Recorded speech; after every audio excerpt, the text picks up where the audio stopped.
Bienvenue dans cet épisode de Ta Pause Sexy. Je suis Anne-Elisabeth, ta coach en sexualité, qui dans chaque épisode t'invite à explorer ton intimité au travers de conseils audacieux, mais aussi de récits érotiques et captivants. Installe-toi confortablement pour plonger dans ton monde mystérieusement et merveilleusement érotique. Bonne écoute! Dans cette pause aujourd'hui, on va parler de l'orgasme. Tu vois, ce saint graal, ce point un peu climax qu'on a toujours envie d'atteindre pendant un rapport sexuel, et bien c'est de ça dont on va parler. C'est un sujet qui revient très souvent dans les problématiques de sexualité et même dans les recherches, c'est comment atteindre l'orgasme, comment avoir un orgasme, comment donner un orgasme. C'est vraiment quelque chose qui est très recherché parce que ça rejoint aussi ce qu'on va appeler la culture de la performance, du fait qu'on ait un rapport sexuel réussi. Un rapport sexuel réussi, il y a un orgasme. Dans l'inconscient collectif, c'est un petit peu corrélé.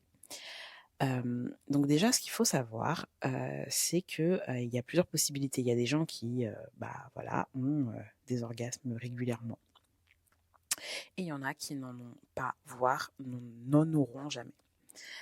Donc déjà, si tu es dans le cas de personnes qui n'a pas d'orgasme, vraiment qui n'en a jamais eu, on peut vraiment parler d'anorgasmie. Le mieux, c'est de consulter un professionnel de santé, un médecin, un psychologue, un sexologue. Mais sache que c'est possible que ça n'arrive jamais, parce qu'il y a des gens qui n'ont pas d'orgasme, parce que voilà, ils n'y arrivent pas et c'est comme ça. Et donc, faut savoir que ça existe, même si c'est pas les personnes les plus fréquentes, mais ça existe. Et vraiment, si tu n'en as jamais eu du tout, voilà, ça peut être une possibilité que tu sois une personne anorgasmique. Ensuite, si c'est passager, le mieux, je dirais, c'est quand même d'identifier le déclencheur.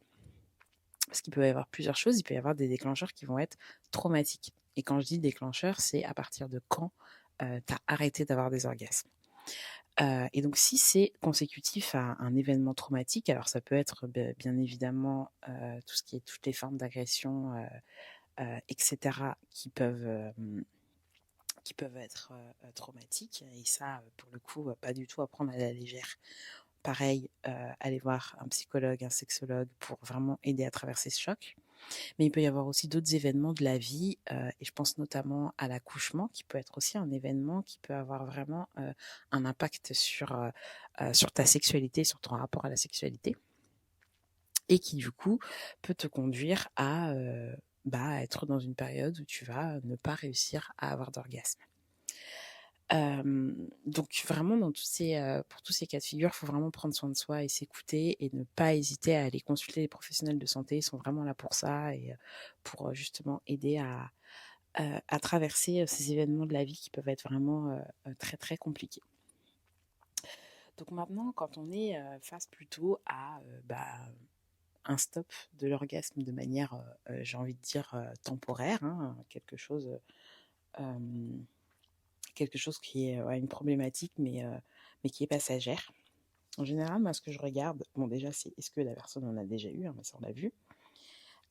Et ensuite, savoir est-ce que tu y arrives jamais, ou est-ce que tu y arrives que dans certaines positions, ou que dans certaines pratiques, ou que seul, ou que à deux. Enfin, vraiment, voir un peu de quoi on parle, en fait. C'est quoi l'environnement dans lequel on évolue et dans lequel on est en train de parler. Parce que ça aussi ça peut vraiment avoir un impact. Tu vois, tu as des femmes, enfin, ou même des personnes qui ont une vulve, bref, qui vont réussir à avoir des orgasmes, mais que toutes seules. Que dans une séance de masturbation, parce que il va y avoir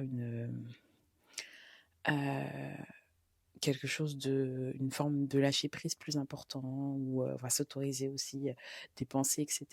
Et donc, dans ces cas-là, c'est hyper bien en fait de savoir identifier que seul on y arrive.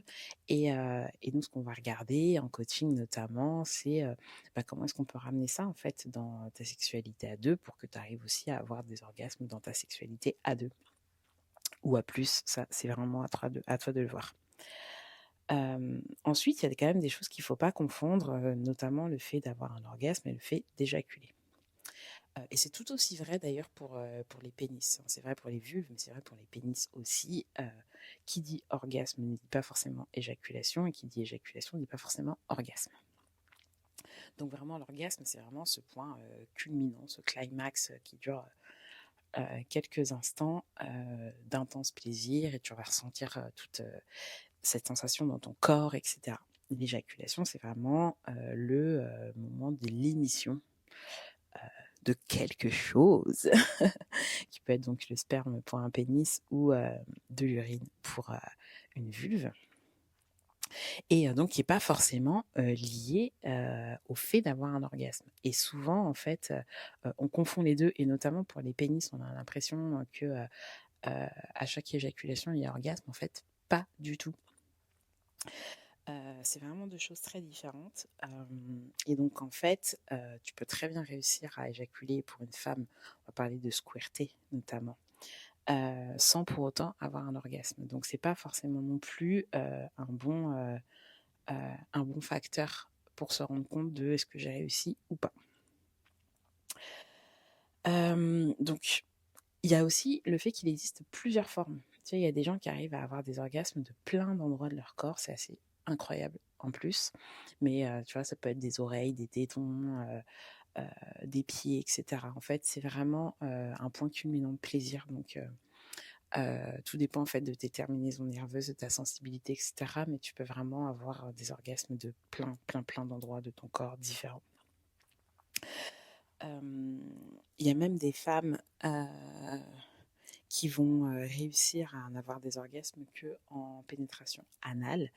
Et c'est vraiment dû au lien entre l'anus et le clitoris. Il y a un petit nerf qui passe, qui relie les deux, qui fait que tu peux prendre énormément de plaisir. Et donc, en fait, on a beaucoup, en tant que personnes qui ont des vulves et des clitoris, d'orgasmes qui sont en fait clitoridiens. Mais quand ce n'est pas le cas, il y a plein d'autres... il y a plein d'autres endroits duquel tu peux jouir et avoir des orgasmes, et notamment aussi le col de l'utérus. C'est pas forcément facile, mais dans les pénétrations qui peuvent être très profondes, tu peux avoir une stimulation du col qui peut aussi te donner un orgasme. Voilà, donc c'est quand même quelque chose qui est très recherché. Dans la sexualité, c'est très recherché, c'est quelque chose qu'on veut atteindre. Et un des effets pervers de ça, ça va être le rapport à la simulation. Parce que, en fait, on veut tellement faire plaisir à l'autre, tellement montrer à quel point c'était incroyable et on prend du plaisir, qu'on peut avoir tendance à simuler. Et notamment chez les femmes, c'est vraiment quelque chose qui est très présent.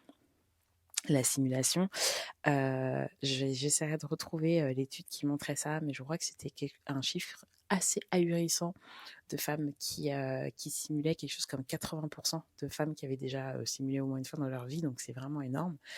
Et je crois que chez les hommes, c'est quelque chose comme 25%. Donc ça existe aussi pour nos amis pénis de simuler. Il ne faut pas croire que ce soit que dédié à nous, mais c'est assez symptomatique en fait pour nous, et il y a plein de raisons pour lesquelles dans les rapports hétéros notamment les femmes vont simuler. Ça peut être pour arrêter un rapport, pour aussi se mettre dans le mood. Il y a une espèce de fake it until you make it, voilà, je fais croire que, pour qu'aussi mon cerveau il se mette dans le mood. Donc il y a de ça, et il y a aussi le fait de ne pas vouloir vexer l'autre. Et donc pour tout ça, je dirais quand même qu'il ne faut pas oublier que quand l'autre est dans le mensonge de je lui donne beaucoup de plaisir, il n'a aucune raison de changer son comportement, de changer sa manière de toucher ou d'avoir du sexe avec toi. Donc si tu te sens concerné par le fait de simuler très souvent, je te dirais que c'est ultra contre-productif pour ton propre plaisir. C'est encore plus difficile de dire à l'autre que tu as envie de changer des choses et que tu as envie d'aller dans des atmosphères, des endroits différents, etc., quand l'autre pense que en fait tout ce qu'il fait est incroyable.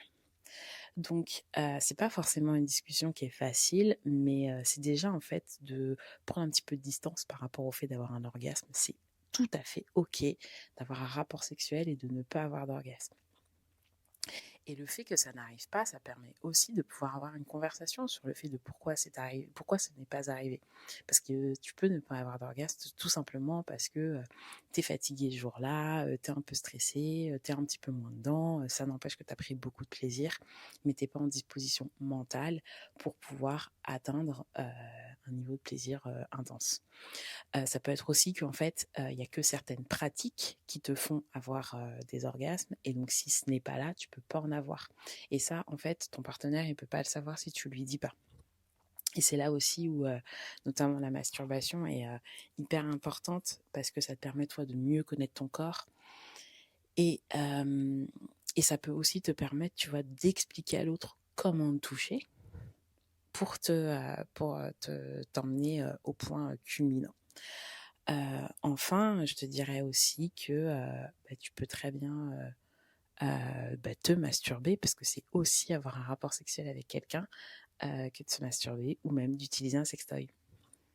Parfois, ça permet vraiment de pouvoir stimuler le corps de manière à vraiment atteindre l'orgasme. En tout cas, s'il y avait une chose que tu devais retenir de cet épisode, c'est que s'enlever un petit peu de pression quant à l'atteinte de ce dit climax te permettra aussi certainement d'en avoir plus facilement et de prendre aussi plus de plaisir. Donc le but, c'est vraiment de s'éclater, de prendre du plaisir à deux, de communiquer, et si orgasme il y a, c'est encore mieux. Et voilà, c'est terminé pour cet épisode. Si tu as aimé, n'hésite pas à t'abonner et à partager ce podcast à tes amis. Retrouve-moi aussi sur Instagram pour me dire ce que tu as aimé, et dans ma newsletter pour plus de conseils. À la semaine prochaine!